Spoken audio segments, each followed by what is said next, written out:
Hello बच्चा लोग, नमस्कार दोस्तों। स्वागत है आपका मोहित की पाठशाला में।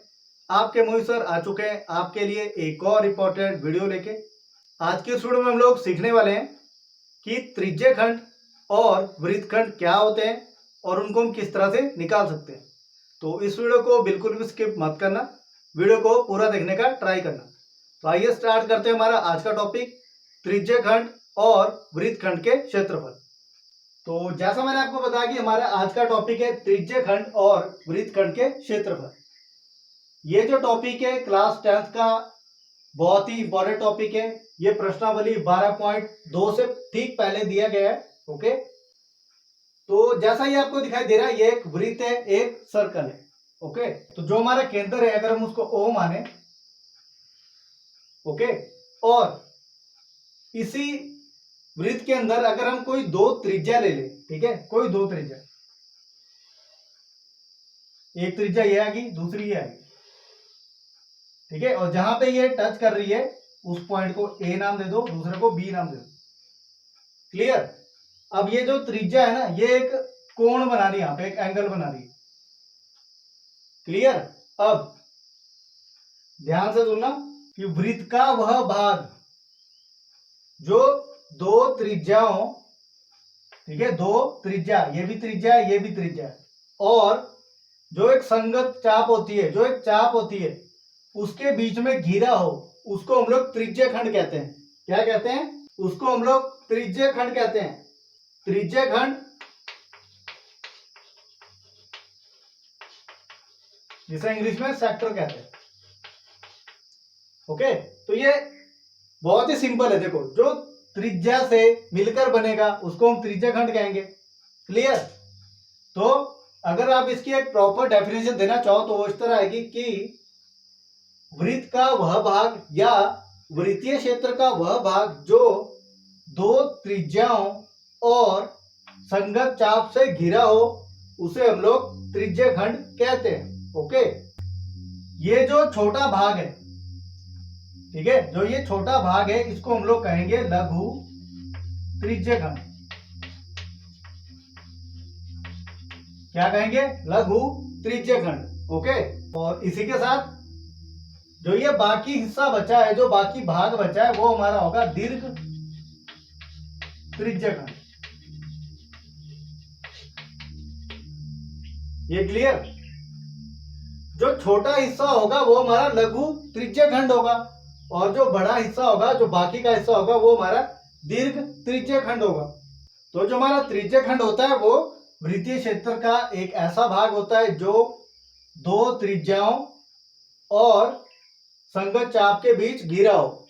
ओके, तो त्रिज्यखंड हो गया आपको क्लियर। अब अगर आप इनको इंग्लिश में नाम देना चाहो तो ये इस तरह से आएंगे। देखो, जो लघु त्रिज्यखंड है वो हमारा आएगा माइनर सेक्टर, ठीक है, माइनर सेक्टर।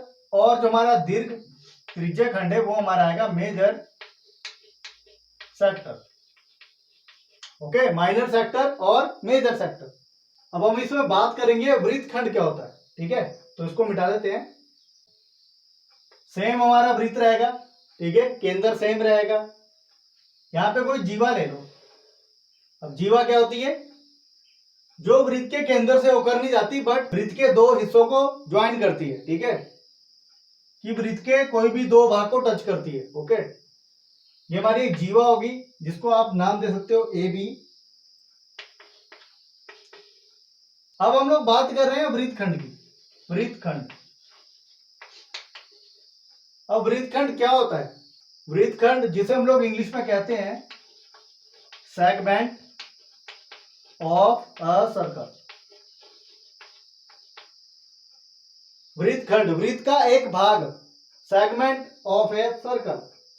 ओके, तो ये भी दो प्रकार का होता है, एक लघु वृत्तखंड, दूसरा होता है दीर्घ वृत्तखंड। अब लघु वृत्तखंड क्या होता है, उससे पहले हम लोग जान लेते हैं कि वृत्तखंड होता क्या है।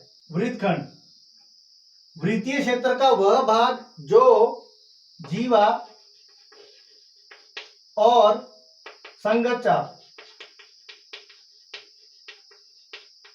इससे घिरा हो, उसे हम लोग वृत्तखंड कहते हैं।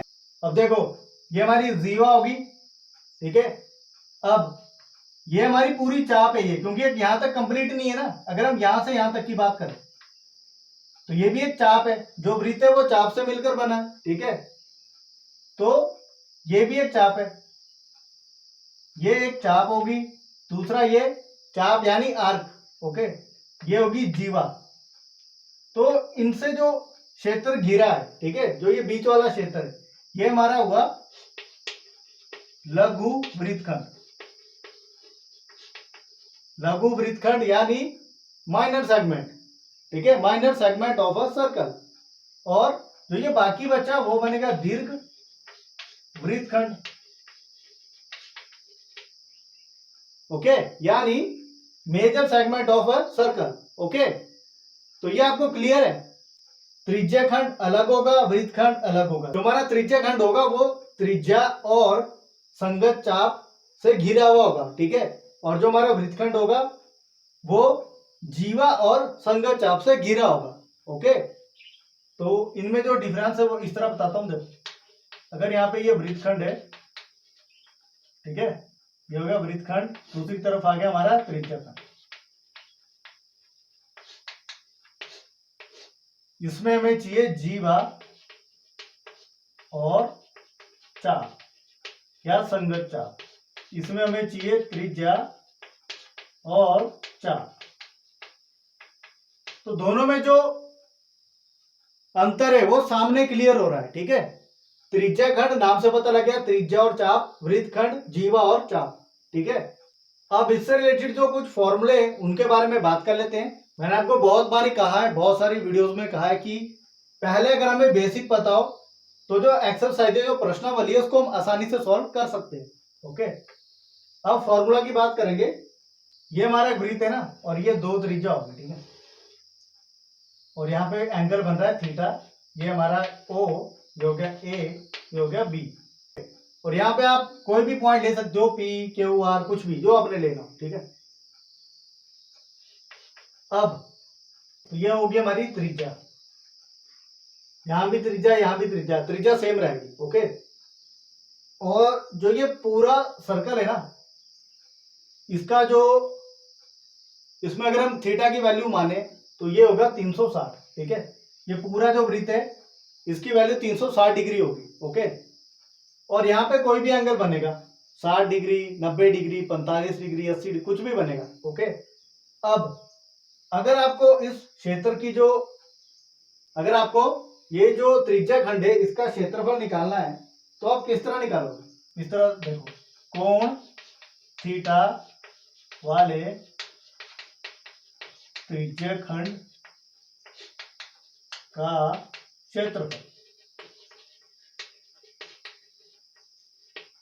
ओके, यानी area of sector whose angle is theta. तो ये इस तरह से होगा फॉर्मूला कि थीटा जो भी एंगल होगा अपॉन जो टोटल है 360 degree into pi r square, ये होगा आपका फॉर्मूला त्रिज्या खंड निकालने का। अब इसी के साथ अगर यहां से यहां तक एक जीवा है, ठीक है, एक जीवा आ चुकी है यहाँ पे, और बाकी सारी चीजें सेम है। यहाँ पे आप दो पॉइंट ले सकते हो। देखो यहाँ पे अगर आपने पी ले लिया, यहाँ पे आप क्यू ले लो, ओके। तो ये तो होगी आपकी चाप ए बी, ये चाप होगी। अब अगर हम इस पे त्रिज्या खंड की बात करेंगे तो वो यहां तक आएगा, ओ ए बी, ओके। नीचे वाला उसमें इंक्लूड नहीं होगा, वो यहीं तक होगा। तो उसका क्षेत्रफल हमें निकालना, तो किस तरह निकलेगा? देखो, कोण थीटा वाले त्रिज्या खंड के संगत चाप की लंबाई,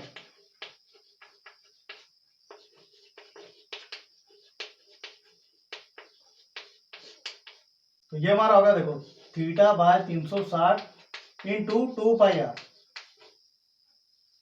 जब भी आपको इस तरह का कोई क्वेश्चन आएगा जिसमें आपने चाप निकालना होगा, चाप की लंबाई होगी, तो वहां पे आप 2 पाई आर करोगे, वहां पे आप परिधि निकालोगे, वहां पे आप वृत्त का क्षेत्रफल नहीं निकालोगे, वहां पे आप वृत्त की परिधि निकालोगे, ठीक है। इस बात को ध्यान रखना जब भी चाप की लंबाई की बात की जाएगी, क्लियर।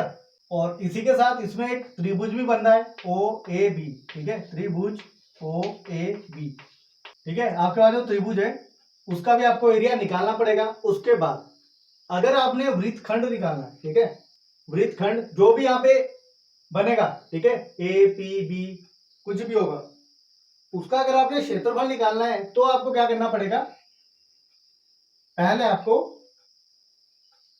जो अपने त्रिज्य खंड का क्षेत्रफल निकाला है उसमें से आपको माइनस करना पड़ेगा ये त्रिभुज का क्षेत्रफल। ओके, ये इस तरह से आएगा, देखो थीटा बटे 360 पाई आर स्क्वायर माइनस त्रिभुज OAB।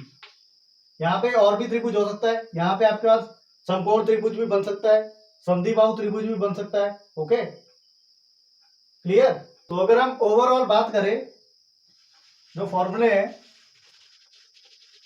ठीक है, मान लो अगर हमें दीर्घ त्रिज्य खंड, ठीक है, जो हमारा दीर्घ त्रिज्य खंड है इसका क्षेत्रफल निकालना, ठीक है, का क्षेत्रफल। अब जो दीर्घ त्रिज्य खंड है वो कौन सा है, वो है हमारे पास OAQB, ठीक है। यहाँ पे आपने कोई भी 2 पॉइंट लेने हैं, ठीक है, एक नीचे की ओर एक ऊपर की ओर, हर क्वेश्चन में आपको लेने पड़ेंगे 2 पॉइंट, ठीक है।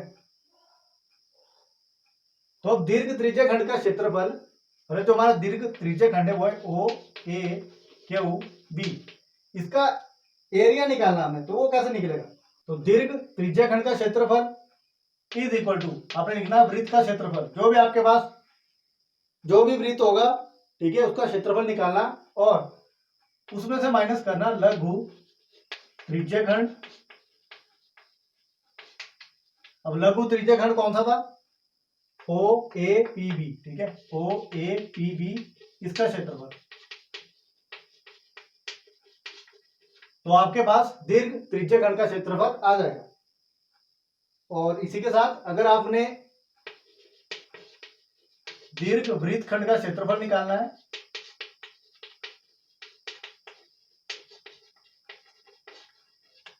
ठीक है, अब दीर्घ वृत्तखंड क्या होगा, AQB, ठीक है, AQB,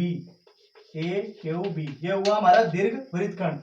अब इसका क्षेत्रफल है वो कैसे निकालेंगे, is equal to pi r square, जो वृत्त का क्षेत्रफल है उसमें से आपने माइनस करना है लघु वृत्तखंड। अब लघु वृत्तखंड क्या है, APB, यही हमारा APB, इसका क्षेत्रफल वो आपने माइनस करना है। ओके, तो आप दीर्घ त्रिज्या खंड का क्षेत्रफल भी निकाल सकते हो और दीर्घ वृत्तखंड का क्षेत्रफल भी निकाल सकते हो। और इसी के साथ आप यहाँ पे, ठीक है, इसी के साथ अगर आपने लघु वृत्तखंड का क्षेत्रफल निकालना है तो आप यहां से भी निकाल सकते हो। तो यही था हमारा आज का टॉपिक, त्रिज्या खंड और वृत्तखंड के क्षेत्रफल। तो ऐसे मैं उम्मीद करता हूं कि ये जो टॉपिक है आपको थोड़ा बहुत क्लियर हुआ होगा। मैंने अपनी तरफ से पूरी ट्राई की है कि आपको त्रिज्या खंड और वृत्तखंड अच्छे वे में और इजी वे में समझा पाऊं। तो इस वीडियो से आपको अगर कुछ भी नया सीखने को मिला है, सबसे पहले इस वीडियो को पूरा देखने का ट्राई कीजिएगा। और चैनल को अगर आपने अभी तक सब्सक्राइब नहीं किया है तो चैनल को प्लीज सब्सक्राइब कर दीजिए। मेरा एक विजन है कि मेरे चैनल पे ज्यादा से ज्यादा स्टूडेंट कनेक्ट कर पाए और मैथमेटिक्स को एक नए वे में और बिल्कुल फ्री सीख पाए।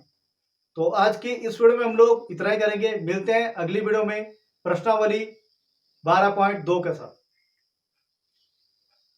तो आज की इस वीडियो में हम लोग इतना ही करेंगे। मिलते हैं अगली वीडियो में प्रश्नावली 12.2 के साथ।